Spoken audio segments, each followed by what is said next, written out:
Hello बच्चों, last class में हम सॉलिड स्टेट के अंदर डिफेक्ट्स को पढ़ रहे थे और हमने ठोसों में विद्युतीय गुणों को भी कंप्लीट कर लिया था। आज की क्लास में हम ठोसों में चुंबकीय गुणों के बारे में पढ़ेंगे। पायरोइलेक्ट्रिसिटी क्या होती है उसके बारे में जानेंगे। देखो, टॉपिक है आज का हमारा ठोसों में चुंबकीय गुण। सबसे पहली बात ये आती है कि ठोसों में चुंबकीय गुण उत्पन्न क्यों हो जाते हैं। देखो, कोई एटम है, ये उसका न्यूक्लियस है और ये आउटर मोस्ट शेल में नंबर इलेक्ट्रॉन चक्कर लगा रहा है। अब इलेक्ट्रॉन जब चक्कर लगाते हैं तो उनकी गति दो प्रकार की होती है। एक तो नाभिक के चारों ओर इलेक्ट्रॉन गति करते हैं और एक अपने अक्ष पर भी इलेक्ट्रॉन घूमते रहते हैं। इलेक्ट्रॉन की नाभिक के चारों ओर गति करने के कारण कुछ चक्रण उत्पन्न होता है, इसे कक्षीय गति भी बोला जाता है।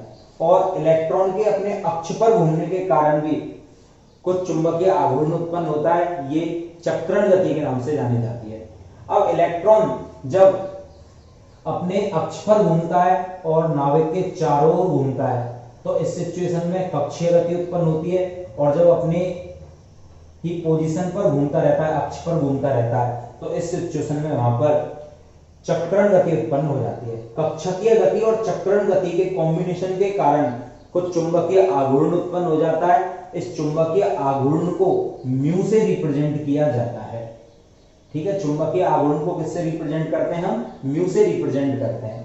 और चुंबकीय आघूर्ण को निकालने का एक फॉर्मूला भी होता है, √n+2, और इसका जो मात्रक होता है वो बोर मैग्नेट्रॉन होता है, जहां पर n अनपेयर्ड इलेक्ट्रॉनों की संख्या यानी कि अयुग्मित इलेक्ट्रॉन की संख्या होती है। ठीक है, n को अयुग्मित इलेक्ट्रॉन की संख्या के नाम से जाना जाता है, अनपेयर्ड इलेक्ट्रॉन की संख्या। ठीक है, नेक्स्ट बात, जो एक बोर मैग्नेट्रॉन होता है ये 9.27 × 10⁻⁻24 एम्पियर × मीटर के बराबर होता है। ठीक है, एक बोर मैग्नेट्रॉन का मान ये होता है 9.27 × 10⁻⁻24। तो ये तो एक नॉर्मली बात हो गई। अब बात करते हैं कि चुंबकीय क्षेत्र है मेरे पास, यानी कि चुंबक रखा हुआ है और उसके बीच में मैंने पदार्थों को लाकर रख दिया। ठोस पदार्थों को जब चुंबकीय क्षेत्र में रखा जाता है तो वो 5 प्रकार से व्यवहार प्रदर्शित करते हैं। ये 5 व्यवहार कौन कौन से होते हैं? तो सबसे पहले हम देखते हैं यहाँ पर, जब ठोसों को चुंबकीय क्षेत्रों में रखा जाता है तो ये 5 कौन कौन से बिहेव प्रदर्शित करने लग जाते हैं। पहला होता है अनुचुंबकत्व। अनुचुंबकत्व का व्यवहार दर्शाते हैं। दूसरा होता है ये प्रतिचुंबकत्व का व्यवहार दर्शाते हैं। तीसरा होता है ये लोहचुंबकत्व या लोहचुंबकीय पदार्थ की भांति व्यवहार करते हैं। चौथा होता है ये लघु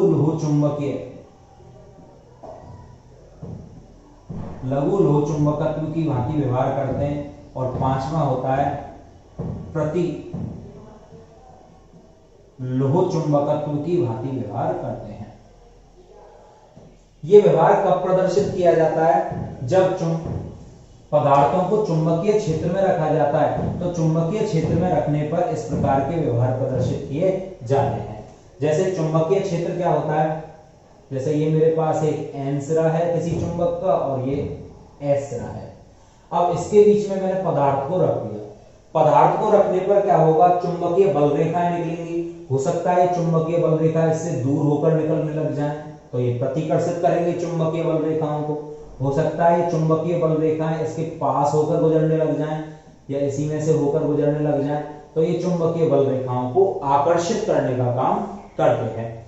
तो ठोस पदार्थों को इसी प्रकार चुंबक के मध्य में रखेंगे, N और S पोल के बीच में, और चुंबकीय बल रेखाओं पर उनका क्या प्रभाव पड़ता है उसी के आधार पर हमने ठोस पदार्थों को 5 भागों में क्लासिफाई कर दिया है। नंबर 1 हम लेते हैं सबसे पहले अनुचुंबकत्व पदार्थ या अनुचुंबकीय पदार्थ। तो वे पदार्थ जिनमें अनपेयर्ड इलेक्ट्रॉन उपस्थित होते हैं, यहाँ की शर्त क्या है? अनपेयर्ड इलेक्ट्रॉन होने चाहिए इन पदार्थों के पास।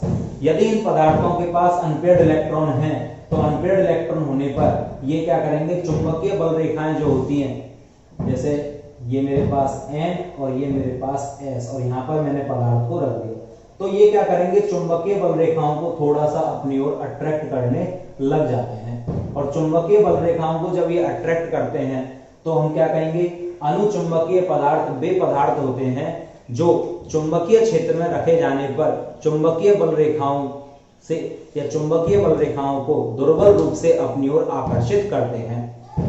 इन पदार्थों में अनपेयर्ड इलेक्ट्रॉन होना आवश्यक होता है, यानी कि इनमें कम से कम एटलीस्ट 1 अनपेयर्ड इलेक्ट्रॉन उपस्थित होता है, अयुग्मित इलेक्ट्रॉन उपस्थित होता है, यानी कि सभी इलेक्ट्रॉन पेयर में नहीं होते, जोड़े में नहीं होते, अनपेयर्ड इलेक्ट्रॉन होना चाहिए।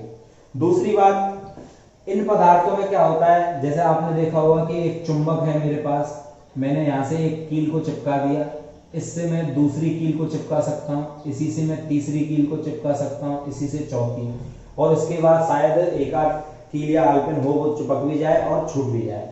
लेकिन इस तरह से 3-4 कील या आलपिन तो आपस में एक दूसरे से चिपकती चली जाती हैं। तो क्या मीनिंग हुआ कि जब इन पदार्थों को चुंबकीय क्षेत्र में रखा जाता है तो ये स्वयं चुंबक की भांति कार्य करने लग जाते हैं। लेकिन चुंबकीय क्षेत्र जैसे ही मैं हटा लूं, यहां से इसको मैं हटा लूं, तो ये भी यहां से बिखर जाएंगे, अलग अलग हो जाते हैं। तो चुंबकीय क्षेत्र में रखने पर तो क्या होगा, ये स्वयं चुंबक की भांति व्यवहार करते हैं और चुंबकीय क्षेत्र हटाने पर ये चुंबक का गुण खो देते हैं। ऐसे पदार्थों को हम अनुचुंबकीय पदार्थ के नाम से जानते हैं। अब इसके एग्जाम्पल्स क्या हो जाएंगे, तो अनुचुंबकीय पदार्थ के जो एग्जाम्पल होते हैं, अनुचुंबकीय पदार्थ में हम यहां पर ले लेते हैं एग्जाम्पल के रूप में O2, Cu+2, Fe+3, टाइटेनियम के ऑक्साइड, कॉपर के ऑक्साइड, वेनेडियम के ऑक्साइड, ये सभी पदार्थ जो होते हैं वो अनुचुंबकीय प्रकृति प्रदर्शित करते हैं। तो क्या जाना हमने अनुचुंबकीय पदार्थों में, क्योंकि रिवीजन करते हैं जल्दी से इसका, वे पदार्थ जिनके पास कम से कम एक अनपेयर्ड इलेक्ट्रॉन होता है, वे चुंबकीय क्षेत्र में रखे जाने पर चुंबकीय बल रेखाओं को दुर्बल रूप से अपनी ओर अट्रैक्ट करते हैं तथा चुंबकीय क्षेत्र में रखने पर स्वयं चुंबक की भांति व्यवहार करते हैं, और चुंबकीय क्षेत्र हटा दिया जाए तो चुंबकत्व का गुण में नष्ट होने लग जाता है। ठीक है, ये इसके एग्जाम्पल होते हैं। नेक्स्ट बात आती है प्रतिचुंबकीय पदार्थ। प्रतिचुंबकीय पदार्थ किसको कहा जाता है, वे पदार्थ जो चुंबकीय क्षेत्र में रखे जाते हैं, जब इनको चुंबकीय क्षेत्र में रखा जाता है तो ये चुंबकीय क्षेत्र में रखने पर चुंबकीय बल रेखाओं से दूर प्रतिकर्षित होते हैं, या चुंबकीय बल रेखाएं इनसे थोड़ी सी प्रतिकर्षित होती हैं, वे प्रतिचुंबकीय पदार्थ कहलाते हैं। प्रतिचुंबकीय पदार्थों में अनपेयर्ड इलेक्ट्रॉन या अयुग्मित इलेक्ट्रॉन जो होते हैं ये नहीं पाए जाते हैं। अनपेयर्ड इलेक्ट्रॉन पाए नहीं जाते हैं, चुंबकीय बल रेखाओं से दुर्बल रूप से प्रतिकर्षित होते हैं ये पदार्थ, तो ऐसे पदार्थों को क्या कहा जाता है, प्रतिचुंबकीय पदार्थ कहा जाता है। और इसके यदि हम एग्जाम्पल्स की बात करें तो इसके एग्जाम्पल क्या हो जाएंगे हमारे, NaCl, वाटर, बेंजीन, ये सभी प्रतिचुंबकीय पदार्थ होते हैं। नेक्स्ट बात करते हैं हम लोह चुंबकीय पदार्थों की। फेरो मैग्नेटिक भी बोलते हैं। प्रतिचुंबकीय पदार्थ जो होते हैं, प्रतिचुंबकीय पदार्थों को हम डायामैग्नेटिक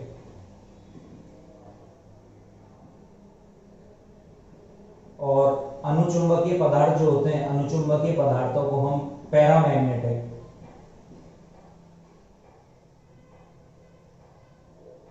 लघु लोचुंबकीय पदार्थों को फेरीमैग्नेटिक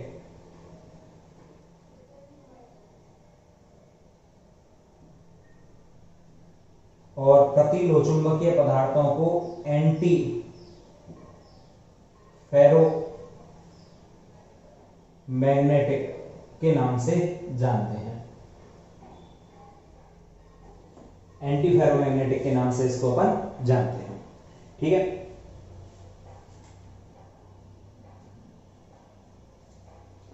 नेक्स्ट बात कर रहे हैं हम लोचुंबकत्व की। लोचुंबकत्व को समझने से पहले मैं आपको कुछ बताता हूं। जैसे देखो हम क्रिस्टल जालक पढ़ रहे हैं, मेटल, सॉलिड के अंदर मेटल होती है, तो ये मेटल का काम क्या होता है, इलेक्ट्रॉन रिलीज करना, और ये n इलेक्ट्रॉन रिलीज कर देते हैं। अब यहाँ पर पॉजिटिव चार्ज भी है और नेगेटिव चार्ज भी है, और ये माना जाता है कि किसी मेटल के अंदर या क्रिस्टल के अंदर छोटे छोटे ग्रेन्स या डाइपोल, छोटे छोटे डाइपोल होते हैं, वो डाइपोल ग्रेन्स कहलाते हैं या डोमेन कहलाते हैं। ये कुछ इस तरह से अरेंज रहते हैं किसी क्रिस्टल के अंदर कि plus minus plus minus minus plus plus minus plus minus plus minus plus minus, ये क्रिस्टल के अंदर इस तरह से अरेंज रहते हैं, पूरे क्रिस्टल में कंप्लीट होते हैं। अब जब इन कंपाउंडों को हम चुंबकीय क्षेत्र में रखते हैं, तो चुंबकीय क्षेत्र में रखने पर क्या होगा, जैसे ही मैं इसको N और S चुंबकीय क्षेत्र के बीच में रखूंगा, तो ये जो डाइपोल होते हैं ये एक ही सीध में अरेंज हो जाते हैं सभी, यानी कि पॉजिटिव पॉजिटिव सब ऊपर, नेगेटिव नेगेटिव सभी नीचे, या फिर उल्टा नेगेटिव नेगेटिव सभी ऊपर, पॉजिटिव पॉजिटिव सभी नीचे। इसको इस तरह से भी रिप्रेजेंट कर सकते हैं हम इलेक्ट्रॉन्स या तीर के द्वारा, यानी कि ये जो सभी डाइपोल हैं ये एक ही सिचुएशन में अरेंज हो जाते हैं, सभी एक ही सीध में आ जाते हैं। और जब इनमें से चुंबकीय क्षेत्र हटाया जाता है, तो चुंबकीय क्षेत्र हटाने के बाद भी ये जो डाइपोल हैं ये एक ही सीध में अरेंज रहते हैं। तो ये क्या होता है कि इनमें परमानेंट चुंबक के गुण उत्पन्न हो जाते हैं। सबसे पहली बात, लोचुंबकीय पदार्थों में अनपेयर्ड इलेक्ट्रॉन बहुत ही ज्यादा मात्रा में पाए जाते हैं। अनुचुंबकीय पदार्थों में तो एटलीस्ट 1 इलेक्ट्रॉन होना चाहिए, और यहां पर एक से भी ज्यादा इलेक्ट्रॉन अनपेयर्ड अवस्था में होते हैं। यहाँ पर जो मेटल है ये छोटे छोटे क्रिस्टल के अंदर डाइपोल पाए जाते हैं, जिन्हें डोमेन या ग्रेन्स के नाम से जानते हैं हम। और जब इनको चुंबकीय क्षेत्र में रखा जाता है तो ये सभी डाइपोल एक ही सीध में अरेंज हो जाते हैं, और चुंबकीय क्षेत्र में रखने पर सभी एक ही सीध में आ जाते हैं। चुंबकीय क्षेत्र जब हटा भी लिया जाता है तो भी ये डाइपोल क्या है, एक ही सीध में अरेंज रहते हैं। और इस कारण चुंबकीय क्षेत्र में रखने पर ये चुंबक की भांति बिहेव करते हैं, और चुंबकीय क्षेत्र जब हटा लिया जाता है तो भी ये चुंबक की भांति बिहेव करते रहते हैं। ठीक है, मतलब इसमें परमानेंट चुंबक के गुण उत्पन्न हो जाते हैं। ऐसे पदार्थों को हम फेरोमैग्नेटिक यानी कि लो चुंबकत्व के नाम से जानते हैं। और लो चुंबकत्व के एग्जाम्पल क्या हो जाते हैं हमारे पास, तो लो चुंबकीय पदार्थों में हमारे पास एग्जाम्पल्स के रूप में आ जाएंगे Fe, CO, Ni, gadolinium, chromium का ऑक्साइड, ये सभी तुम्हारे लो चुंबकीय पदार्थ के एग्जाम्पल होते हैं। नेक्स्ट आता है हमारे पास लघु लो चुंबकत्व पदार्थ। लघु लो चुंबकीय पदार्थों में भी अनपेयर्ड इलेक्ट्रॉन पाए जाते हैं, यहां पर भी अनपेयर्ड इलेक्ट्रॉन होते हैं, लेकिन इन पदार्थों में अंतर क्या होता है, जब इन पदार्थों को चुंबकीय क्षेत्र में रखा जाता है तो ये जो डोमेन है, ये जो एक ही सीध में व्यवस्थित हुए थे, ये एक सीध में व्यवस्थित नहीं हो पाते पूरी तरह से, यानी कि समानांतर और प्रति समानांतर होते हैं।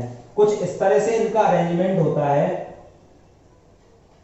किसमें, लघु लो चुंबकीय में, कि एक डोमेन सीधा एक उल्टा, फिर सीधा हो सकता है, फिर सीधा फिर उल्टा, फिर सीधा फिर उल्टा, फिर सीधा फिर उल्टा सीधा।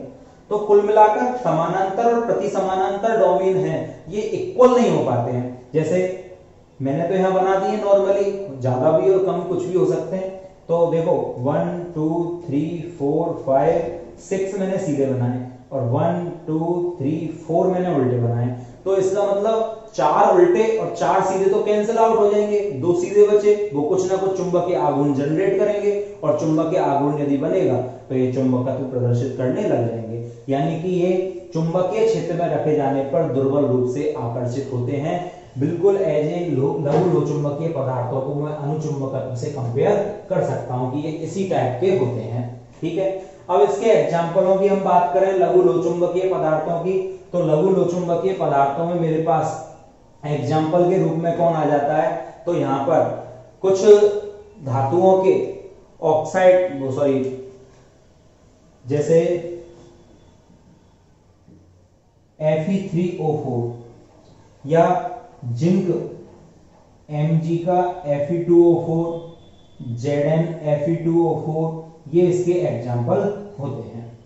ठीक है, ये होते हैं हमारे कौन से पदार्थ, लघु लोह चुंबकीय पदार्थ। और लास्ट में आता है प्रति लोह चुंबकीय या एंटी फेरोमैग्नेटिक। और प्रति लोह चुंबकीय आप कंपेयर कर सकते हो, बिल्कुल प्रति लोह चुंबकीय और प्रति चुंबकत्व एक जैसे ही पदार्थ होते हैं। यहाँ पर क्या होता है, जब इनको चुंबकीय क्षेत्र में रखा जाता है, इनमें भी इलेक्ट्रॉन तो होते हैं, लेकिन ये इलेक्ट्रॉन कुछ इस तरह से अरेंज रहते हैं कि एक डोमेन सीधा एक उल्टा, एक सीधा एक उल्टा, एक सीधा एक उल्टा, एक सीधा और एक उल्टा, यानी कि समानांतर और प्रति समानांतर जो डोमेन होते हैं, इलेक्ट्रॉन्स होते हैं, वो आपस में इक्वल होते हैं। सीधे के द्वारा उल्टे वालों को कैंसिल आउट कर दिया जाता है, इस कारण यहाँ पर चुंबकीय गुण नहीं रह पाते हैं, कैंसिल आउट हो जाते हैं।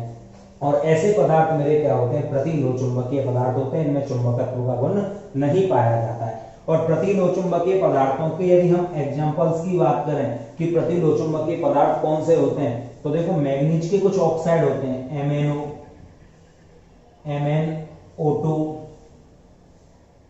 ठीक है, Mn2O3। इसके अलावा आप वेनेडियम का ट्राईऑक्साइड भी होता है, ये भी आपका क्या दर्शाता है, प्रति लोह चुंबकत्व प्रदर्शित करता है। तो ये ठोसों में पाए जाने वाले चुंबकीय गुण थे, जिनको हमने 5 भागों में क्लासिफाई किया था। चुंबकीय क्षेत्र में रखने के आधार पर इनको हम क्लासिफाई करते हैं, ठीक है। नेक्स्ट टॉपिक है हमारा पैरावैद्युतता। देखो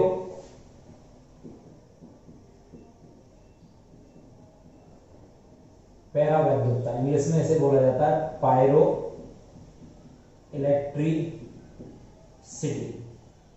पायरो इलेक्ट्रिसिटी क्या होती है, देखो सर्वप्रथम इस प्रभाव की खोज जो है वो 314 BC में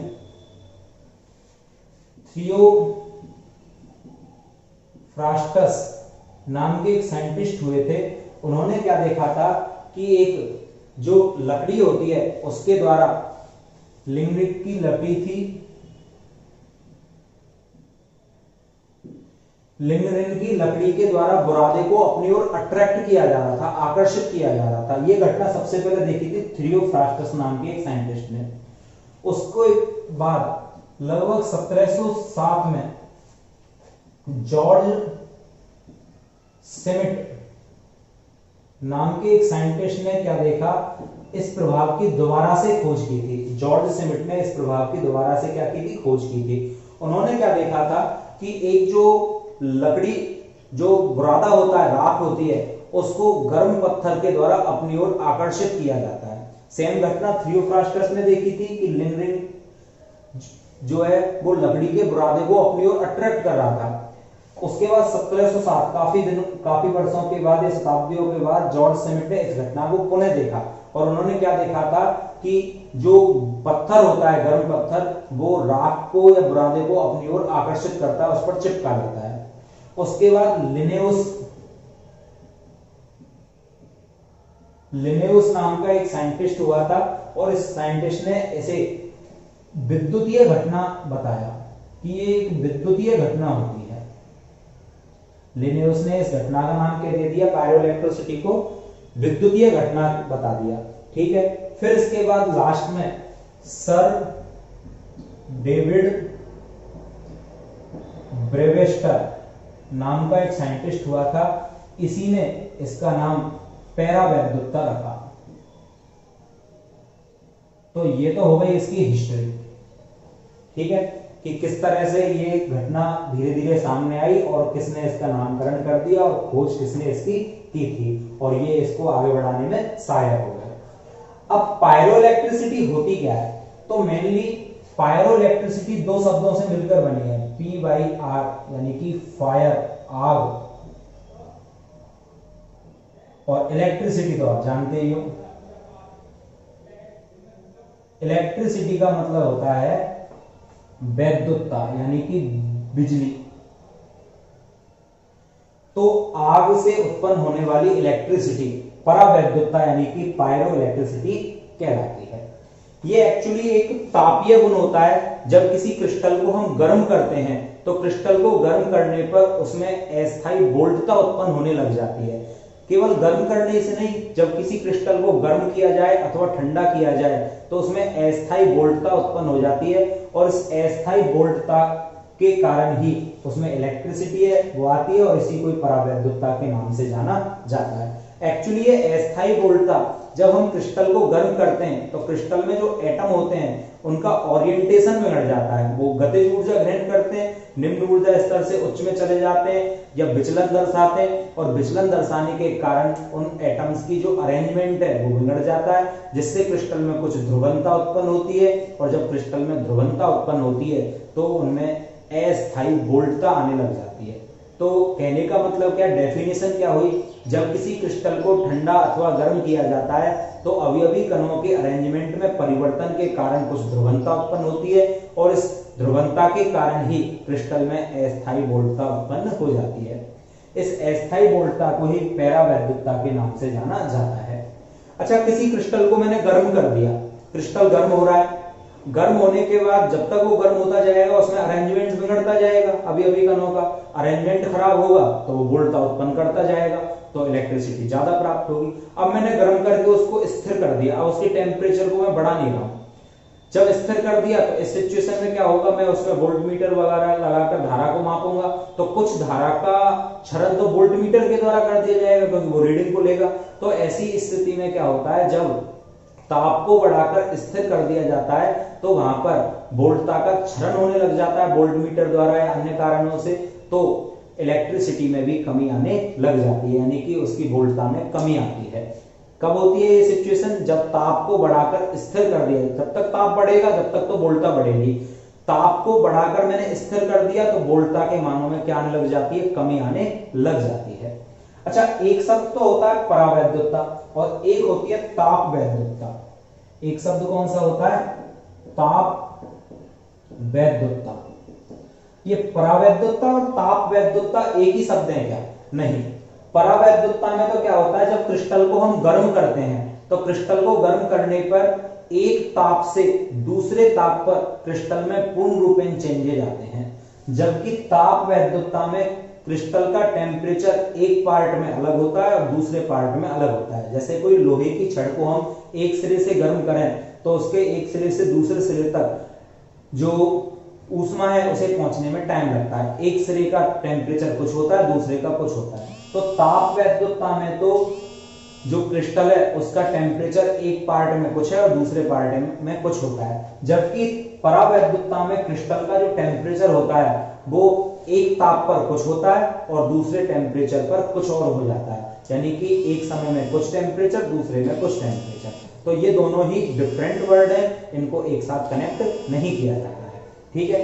परावैद्युतता के एग्जाम्पल क्या होते हैं, कौन कौन से कंपाउंड है जो पायरोइलेक्ट्रिसिटी प्रदर्शित करते हैं और आजकल इनका उपयोग भी किया जाता है। तो एग्जाम्पल की यदि हम बात करें तो इसके एग्जाम्पल में सबसे ज्यादा प्रयोग में लिए जाते हैं गैलियम नाइट्राइड, सीजियम नाइट्रेट, ठीक है। इसके अलावा पॉलीवाइनिल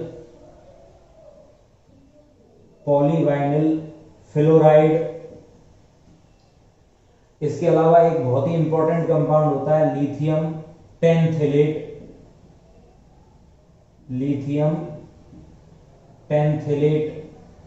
ठीक है। इसको गैलियम नाइट्राइड बोला जाता है और ये आप जानते होंगे कि इसको किस नाम से जाना जाता है, सीजियम नाइट्रेट। तो ये कंपाउंड ऐसे होते हैं जो परावैद्युतता प्रदर्शित करते हैं, इनका उपयोग वर्तमान में किया जाता है, ठीक है। कुल मिलाकर परावैद्युतता एक तापीय घटना है, टेम्परेचर के हिसाब से क्रिस्टल को जब आप गर्म करोगे या ठंडा करोगे तो उसमें ध्रुवणता परिवर्तित होती है और ध्रुवणता परिवर्तित होती है तो इलेक्ट्रिसिटी भी आ जाती है और वोल्टता आने को ही परावैद्युतता के नाम से जाना जाता है। चैप्टर हमारा कंप्लीट हो चुका है। अब इस चैप्टर से रिलेटेड कुछ क्वेश्चंस न्यूमेरिकल हम करते हैं। देखो, बॉयड से रिलेटेड ये क्वेश्चन है, एक क्रिस्टल जालक है ए प्रकार का जिसमें अवयवी ए प्रकार के अवयवी कणों से बना है, बी प्रकार के कण अष्टफलकीय रिक्तियों में भरे जाते हैं और उनका कितना भाग घेरते हैं, वो 1/3 भाग अध्यारोपित करते हैं। बताइए क्रिस्टल जालक का फॉर्मूला क्या होगा। देखो ध्यान से, क्रिस्टल जालक किससे मिलकर बना है, ए प्रकार के कणों से, ठीक है। अब आपको एक बात यदि अच्छी तरह पता हो तो मैंने पहले क्लास में आपको बता दिया था कि अवयवी कणों की संख्या और अष्टफलकीय रिक्तियों की संख्या बराबर होती है और चतुष्फलकीय रिक्तियों की संख्या अष्टफलकीय रिक्तियों से दुगनी होती है। ठीक है, तो अवयवी कणों की संख्या या ए प्रकार के, ठीक है, क्या कह दूं मैं यहां से, ए प्रकार के अवयवी कणों की संख्या बराबर x। ठीक है, ये मैंने मान लिया। ठीक है, अब अष्टफलकीय रिक्तियों की संख्या भी कितनी हो जाएगी, अतः अष्टफलकीय रिक्तियों की संख्या, तो ये भी कितनी हो जाएगी, x ही हो जाएगी। क्यों? क्योंकि अवयवी कणों की संख्या के बराबर क्या होती हैं, अष्टफलकीय रिक्तियां होती हैं। ठीक है, अच्छा, अष्टफलकीय रिक्तियों का 1/3 भाग अध्यारोपित होता है, अतः बी प्रकार के कणों की संख्या, केवल कितने भाग को घेर रहे हैं वो, 1/3 को, और टोटल कितने, x, तो x में से 1/3 को लेते हैं, तो x को मल्टीप्लाई कर दो किससे, 1/3 से, तो x/3 भाग अध्यारोपित होगा किससे, बी प्रकार के क्रिस्टलों से। अब मेरे पास ए प्रकार के कणों का रेशो भी है, बी प्रकार के कणों का रेशो भी है, तो मैं यहां पर ले लेता हूं A/B। ए अवयवी कण कितने हैं मेरे पास, x, बी प्रकार के अवयवी कण कितने हैं, x/3, तो ये मेरे पास ओवरऑल फॉर्मूला क्या हो जाएगा, ये इधर चला जाएगा, A3B, ये क्रिस्टल जालक का क्या होगा, सूत्र होगा, और यही मेरा आंसर हो जाएगा। ठीक है, तो सिंपल क्वेश्चन है, इस तरह से हमें जितना भाग अध्यारोपित कर रखा है उससे मल्टीप्लाई हमको कर देना है अवयवी कणों की संख्या को। चलो सेम ही क्वेश्चन है, इसको भी हम पुटअप कर लेते हैं। एक सीसीपी प्रकार का क्रिस्टल जालक n प्रकार के अवयवी कणों से मिलकर बना है तथा m प्रकार के अवयवी कण 2/3 चतुष्फलकीय रिक्तियों में स्थान ग्रहण करते हैं, क्रिस्टल जालक का सूत्र क्या होगा। तो क्या कह रहा है क्वेश्चन कि क्रिस्टल कैसा है, सीसीपी प्रकार का, और किससे बना है, n प्रकार के अवयवी कणों से, और m प्रकार के जो अवयवी कण हैं वो किसमें स्थान ग्रहण करते हैं, 2/3 चतुष्फलकीय रिक्तियों में स्थान ग्रहण करते हैं। तो फॉर्मूला क्या होगा, तो क्वेश्चन तो वही है मेरे पास, तो अब क्या होगा, इसका सॉल्यूशन देखते हैं। देखो, सबसे पहले माना n प्रकार के अवयवी कणों की संख्या बराबर कितनी, x। अब आप दूसरे तरीके से भी कर सकते हो इस क्वेश्चन को, मैं अभी बताऊंगा आपको। चलो, n प्रकार के x हो गए। अब ये कह रहा है n प्रकार के अवयवी कण किसमें स्थान ग्रहण करते हैं, चतुष्फलकीय रिक्तियों में, और मेरे को पता है कि अवयवी कणों की संख्या अष्टफलकीय रिक्तियों के बराबर और चतुष्फलकीय से आधी होती है, तो चतुष्फलकीय रिक्तियां डबल हो जाएंगी। ठीक है, चतुष्फलकीय रिक्तियों की संख्या बराबर 2x। ठीक है, ये x प्रकार अवयवी कण और 2x चतुष्फलकीय रिक्तियों की संख्या हो गई। अब कितना भाग अध्यारोपित कर रहे हैं, तो m प्रकार के अवयवी कणों की संख्या बराबर कितनी हो जाएगी, अवयवी कणों की संख्या, तो जो जितनी रिक्तियां होती है उसको हम मल्टीप्लाई कर देते हैं जितने भाग पर वो अध्यारोपित हो रही हैं। तो कितनी है रिक्तियां, 2x, और कितने भाग को कवर अप कर रही हैं, 2/3 को, तो ये मेरे पास कितना आ जाएगा, 4x/3। अब मैं दोनों का रेशियो ले लेता हूं, तो n रेशियो ले लेता हूं किसका, n के साथ m का। n मॉलिक्यूल कितने हैं मेरे पास, x, m मॉलिक्यूल कितने हैं मेरे पास, 4x/3। तो ये मेरे पास ओवरऑल क्या फॉर्मूला निकल के आएगा, n के 3 मॉलिक्यूल, n के 4 मॉलिक्यूल, और ये मेरे पास क्या हो जाएगा, इसका आंसर हो जाएगा। तो इस तरह से हम वॉइड से रिलेटेड क्वेश्चन बड़ी आसानी से कर सकते हैं। नेक्स्ट क्वेश्चन है मेरे पास, सोने का एक कोई क्रिस्टल है, तो सोने के परमाणु की त्रिज्या है 0.44 नैनोमीटर, फलक केंद्रित कोष्टिका में क्रिस्टलीकृत होता है। कैसा क्रिस्टल बना रहा है? एफसीसी प्रकार का क्रिस्टल बना रहा है। इस कोष्टिका के कोर की लंबाई ज्ञात करो। कोर यानी भुजा की लंबाई हमें ज्ञात करनी है। देखो सबसे पहले एफसीसी हमें कोर यानी कि ए जो हमने माना था, मैं आपको दोबारा बताता हूं। देखो ये क्रिस्टल था हमारे पास,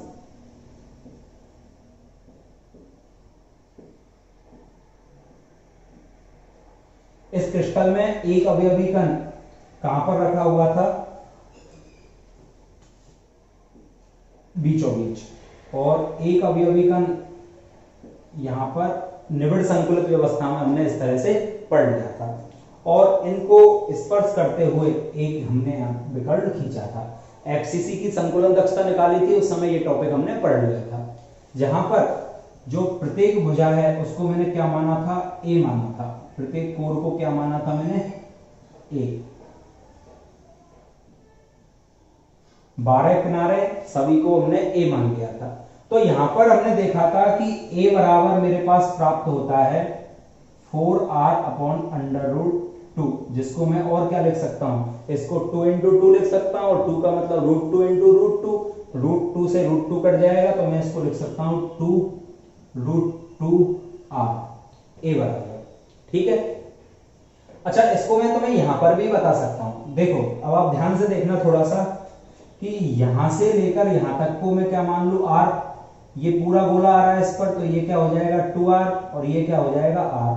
तो ये जो मेरे पास कोई त्रिभुज मान लेता हूं मैं ABC, तो त्रिभुज ABC में जो a और c की लंबाई है वो कितनी है मेरे पास? 4r।